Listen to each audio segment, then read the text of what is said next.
అన్యులకు వెలుగయుండునట్లు నిన్ను నియమించి ఉన్నాను. యెషయా 49:6. ప్రభు అయిన యేసుక్రీస్తు లోకమునకు వెలుగు.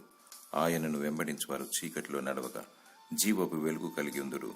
అయితే ఆయన వెలుగులో ఉన్న ప్రకారము మనమును వెలుగులో నడిచిన ఎడల మనము అన్యోన్య సహవాసము గలవారమై ఉందుము.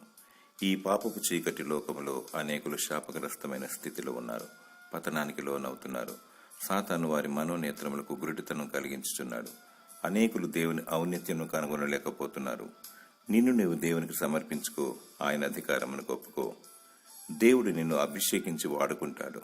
నీతి మార్గములను అనుసరించి నడుచుకున్నట్లు ఎవరు అనేకులను త్రిప్పుదురో వారు నక్షత్రముల వలె నిరంతరము ప్రకాశించెదరు.